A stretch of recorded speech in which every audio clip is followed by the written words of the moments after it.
دعون الا انفسهم وما يشعرون، یہ سورہ بقرہ کی آیت نمبر 9 ہے۔ یخادعون اللہ، وہ اللہ تعالی سے دھوکہ بازی کرتے ہیں، والذین آمنوا، اور ان لوگوں سے دھوکہ بازی کرتے ہیں جو ایمان لے کر آئے۔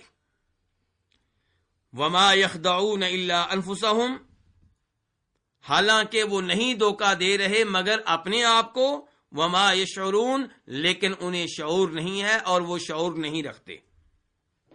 یہاں پہ اللہ نے کہا یخادعون اللہ،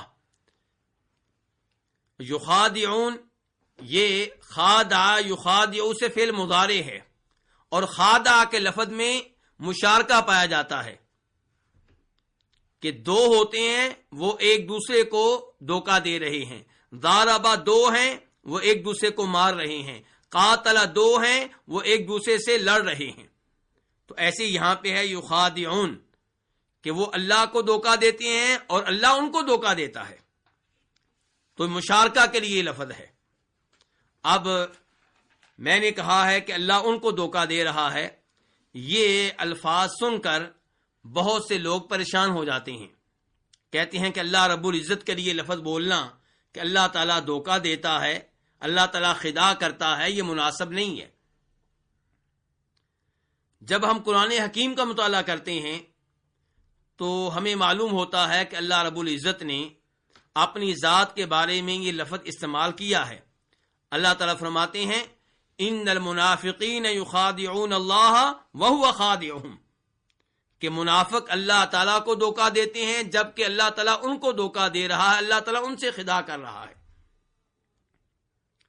تو کیا یہ لفظ اللہ رب العزت کے لیے استعمال کیا جا سکتا ہے؟ یہ بڑا اہم سوال ہے۔ تو گزارش یہ ہے کہ اللہ رب العزت کے لیے جو صفات قرآن و حدیث میں وارد ہوئی ہیں وہ 3 طرح کی ہیں۔ نمبر 1، صفات کمال، وہ صفات جن میں کسی قسم کا کوئی عیب، کوئی نقص نہیں ہے، تو انہیں اللہ رب العزت کے لیے استعمال کیا جائے گا بغیر کسی قید کے۔ مثال کے طور پہ اللہ تعالیٰ کی صفات میں سے ایک صفت ہے علم، جاننا۔ اللہ کی صفات میں سے ایک صفت ہے سننا۔ اللہ کی صفات میں سے ایک صفت ہے دیکھنا۔ اللہ کی صفات میں سے ایک صفت ہے قدرت رکھنا۔ تو یہ اللہ کی وہ صفات ہیں جو صفات کمال ہیں، انہیں بغیر کسی قید کے اللہ رب العزت کے لیے استعمال کیا جائے گا، اور ان کا بغیر کسی قید کے اللہ رب العزت کے اوپر اطلاق کیا جائے گا۔ دوسرے نمبر پہ ہیں وہ صفات جنہیں آپ کہیں گے صفات نقص، جو عیب بیان کرتی ہیں، جو کمزوری بیان کرتی ہیں۔ مثال کے طور پہ سونا، اونگنا، لاچار ہو جانا، بے بس ہو جانا، ظلم کرنا۔ تو اللہ رب العزت صفات نقص سے پاک ہیں، اور صفات نقص میں سے کوئی بھی صفت کبھی بھی اللہ رب العزت کے اوپر استعمال نہیں ہوگی، اس کا اللہ رب العزت کے اوپر اطلاق نہیں ہوگا، ان کی اللہ رب العزت سے مطلق طور پہ نفی کی جائے گی۔ تیسرے نمبر پہ وہ صفات ہیں جو کسی حالت میں خوبی بن جاتی ہیں اور کسی حالت میں مذموم ٹھہرتی ہیں۔ کسی سیاق و سباق میں ان کا استعمال مدح ہوتا ہے، خوبی ہوتا ہے، اور کسی مقام پہ ان کا استعمال عیب ہوتا ہے۔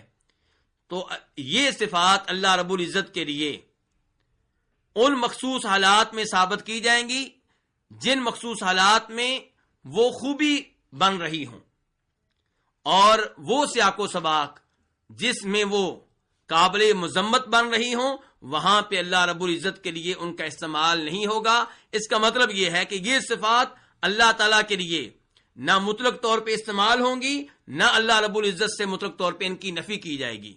کبھی ان کا استعمال اللہ تعالیٰ کے لیے ہوگا اور کبھی نہیں ہوگا۔ جب ہوگا مقید طور پہ ہوگا، کسی قید کے ساتھ ہوگا۔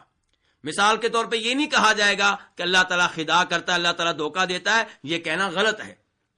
یہ کہا جائے گا کہ اللہ ان سے خداع کرتا ہے، اللہ ان کو دھوکہ دیتا ہے جو اللہ کو دھوکہ دیتے ہیں، جو اللہ کے رسولوں کو دھوکہ دیتے ہیں، جو اللہ کے ولیوں کو دھوکہ دیتے ہیں۔ تو اللہ تعالیٰ خداع کرتا ہے کن سے؟ منافقین سے، کیونکہ منافق مومنوں سے خدا کرتے ہیں، ان کو دھوکہ دیتے ہیں، اللہ تعالیٰ کو دھوکہ دینے کی کوشش کرتے ہیں، تو اللہ تعالیٰ ان سے خدا کرتا ہے۔ اور یہی کچھ ہم کہیں گے ایسی دیگر صفات کے بارے میں، مثال کے طور پہ فَيَسْخَرُونَ مِنْهُمْ سَخِرَ اللَّهُ مِنْهُمْ، کہ یہ منافق لوگ مومنوں کا مذاق اڑاتے ہیں، تو اللہ نے کہا اللہ ان کا مذاق اڑاتا ہے۔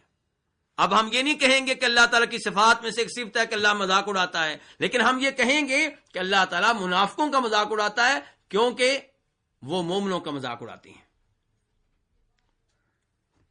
اور ایسے ہی اللہ رب العزت ارشاد فرماتے ہیں قرآن حکیم میں، وَإِذْ يَمْكُرُ بِكَ الَّذِينَ كَفَرُوا لِيُثْبِتُوكَ أَوْ يَقْتُلُوكَ أَوْ يُخْرِجُوكَ وَيَمْكُرُونَ وَيَمْكُرُ اللَّهُ وَاللَّهُ خَيْرُ الْمَاكِرِينَ، کہ جب آپ کے ساتھ خفیہ تدبیر کر رہے تھے، مکر کر رہے تھے، کون؟ کافر۔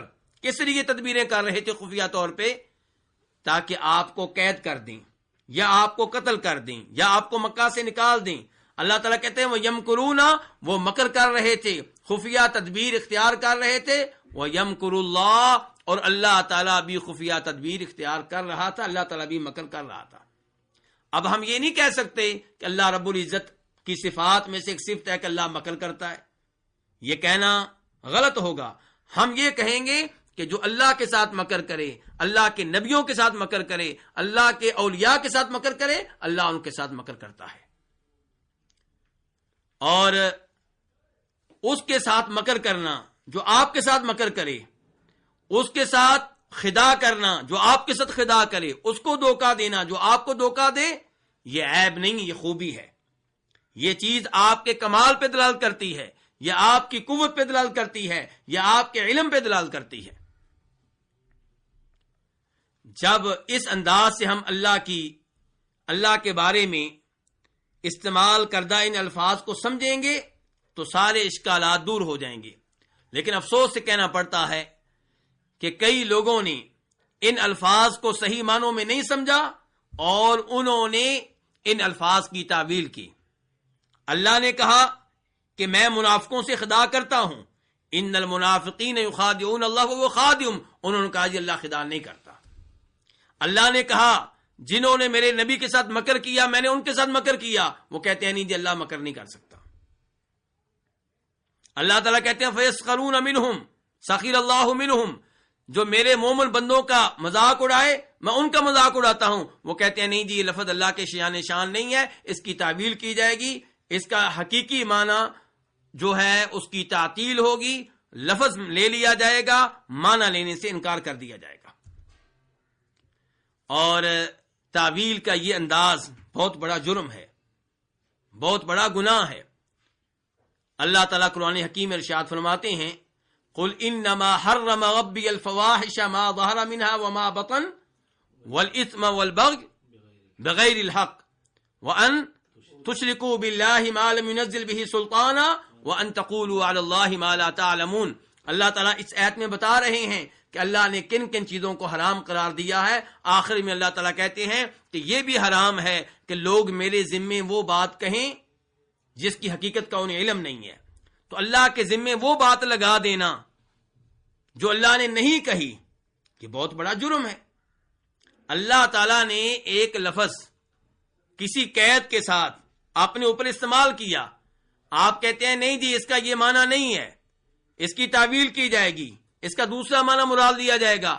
آپ کو کہاں سے معلوم ہو گیا؟ آپ اپنی طرف سے اللہ کے کلام کی تفسیر کہاں سے کر رہے ہیں؟ یہ جرت اور جسارت آپ نے کیسے کر لی؟ تو اس لیے تعویل کا یہ انداز بالکل غلط ہے۔ تعویل کرنے والے یہاں پہ کیا کہتے ہیں؟ وہ کہتے ہیں کہ ہم یہ کہیں گے کہ جو اللہ سے خدا کرتا ہے، جو اللہ کو دھوکہ دینے کی کوشش کرتا ہے، اللہ اس پہ اس کو سزا دیتا ہے۔ اللہ خدا نہیں کرتا، اللہ سزا دیتا ہے۔ اللہ خدا نہیں کرتا، یہ تو اللہ کے کلام کی نفی ہوگی۔ اللہ نے کہا کہ میں خدا ان سے کرتا ہوں جو مجھ سے خدا کریں، میرے بندوں سے خدا کریں، اور آپ کہتے ہیں اللہ خدا نہیں کرتا، آپ تو اللہ کے کلام کا انکار کر رہے ہیں، آپ تو اللہ کے کلام کے ایک لفظ کے ساتھ کفر کر رہے ہیں۔ اور اللہ کے کلام کا مکمل طور پہ کفر کرنا وہ بھی غلط، اور اللہ تعالیٰ کی آیات میں سے ایک آیت کا کفر کرنا وہ بھی غلط، بلکہ ایک لفظ کا کفر کرنا بھی غلط ہے۔ اللہ تعالیٰ یہ کہے کہ جو میرے بندوں کا مذاق اڑائیں میں ان کا مذاق اڑاتا ہوں، آپ کہیں اللہ مذاق نہیں اڑاتا، آپ تو اللہ کے کلام کے ساتھ کفر کر رہے ہیں۔ چاہے آپ کے کفر کا وہ انداز نہیں ہے جو مشرکین مکہ کا تھا، آپ نے کلمہ پڑھا ہوا ہے، آپ اللہ کے کلام قرآن پہ ایمان لانے کا دعویٰ کرتے ہیں، لیکن آپ نادانی میں، انجانے میں وہ کام کر رہے ہیں جو کفر کے مترادف ہے۔ صحیح موقف کیا ہے کہ یہ وہ اوصاف ہیں جو کبھی خوبی بن جاتے ہیں اور کبھی عیب بن جاتے ہیں، قابل مذمت ہوتے ہیں۔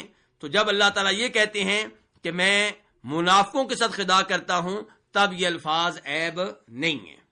لیکن بہرحال ان الفاظ کے بارے میں یہ نہیں کہا جا سکتا کہ یہ اللہ کی صفات ہیں، بلکہ یہ الفاظ اللہ کے لیے استعمال ہوتے ہیں کسی